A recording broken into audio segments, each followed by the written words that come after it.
Hi everybody, and welcome to the Student Learning Support Services English Language Support Program. My name is Lauren, and today we are talking about complex sentences, or how we join independent clauses with one or more dependent clauses. Now, a complex sentence is when one or more dependent clauses are joined with an independent clause, and we do this in situations like, if you haven't already, you should watch the video about simple sentences. Now, this is not only good advice, it is also an example of how I have joined a dependent clause, if you haven't already, with an independent clause. You should watch the video about simple sentences. Because if you have done that, then you will know that an independent clause needs a subject, a verb, and a complete thought. Because I could have that blue sentence on its own, but I don't want it to be on its own. I want this extra information so that you know the conditional, which is really important for you to understand the full context of what I want to say. We use complex sentences all the time in our academic writing, and they are a really important thing to be able to do well. So the main way that we join our dependent and independent clauses together is with subordinating conjunctions. Basically, they help us add extra information to understand the sentence. For example, they might show us cause and effect, words such as because, so, due to, hence, consequently, for, and as. Or they might show us time and place, words like once, while, whenever, wherever, before, and after. And we can use these to start our sentences. For example, due to the rain, we will have to cancel the event. Or we can use them at the end or in the middle of our sentences.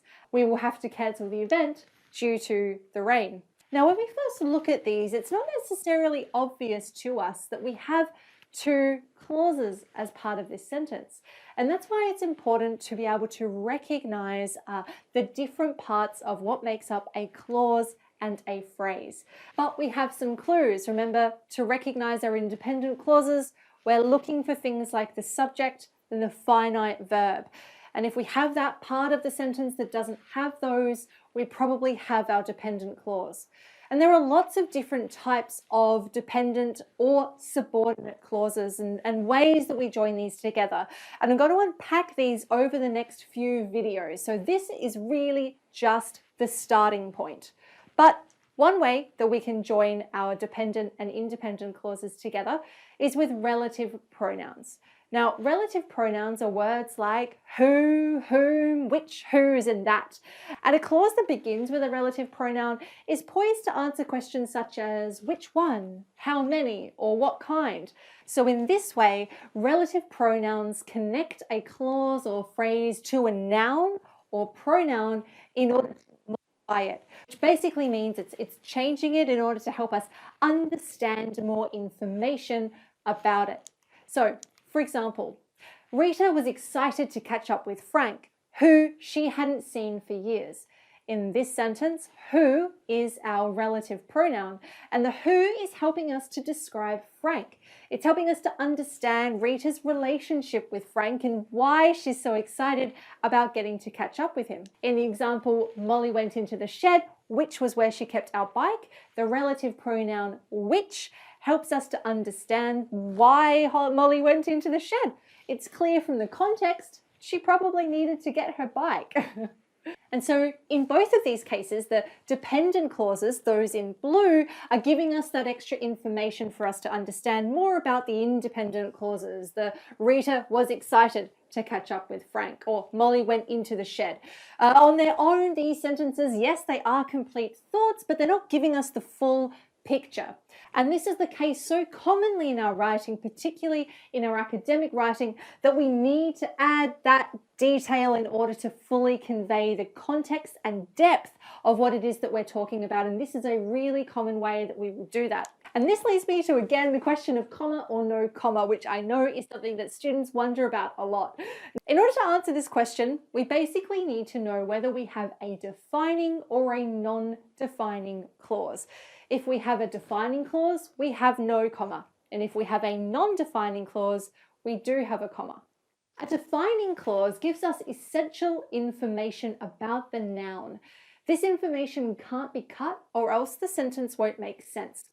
A however, is not essential. It's not helping to define the clause. This is usually descriptive information that helps us understand something about the noun, but we don't necessarily need it. So let's look at the example, I really don't like people who interrupt me. Now in this case, the relative pronoun is essential. Okay, this information, who interrupt me, is really important to understanding the full context of this sentence. Because if I leave it out and just say, I really don't like people, it suggests that I don't like any people at all. But actually, I only dislike a select group of people. By contrast, if I was to say, he found his classroom, which was next to the library, just in time.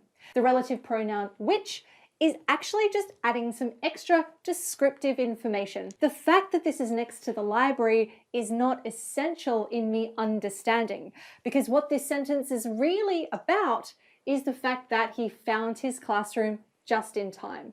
So I can remove which and its clause, and the sentence makes perfect sense without it.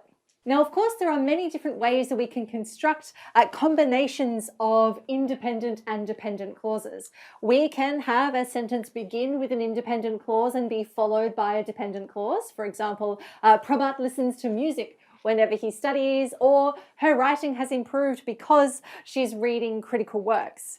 Or, of course, we can have a dependent clause be followed by an independent clause. We can have a subordinating conjunction at the beginning of the sentence, in which case the two clauses will be joined with a comma. Whenever Prabhat studies, he plays music, or because she's been reading critical works, her writing has improved. Now you'll notice that in each of these cases, while our subordinating conjunctions come at the very beginning of the sentence, we do have a comma still separating each of these two clauses. And we could rearrange them just like we had in the previous example. That comma is essentially sitting where that subordinating conjunction would be if it were in the middle of the two clauses. So where those two clauses come together. So to summarize, a complex sentence is when one or more dependent clauses are joined with an independent clause, and we can join them with subordinate conjunctions or relative pronouns. And that's it from me. I will see you next time.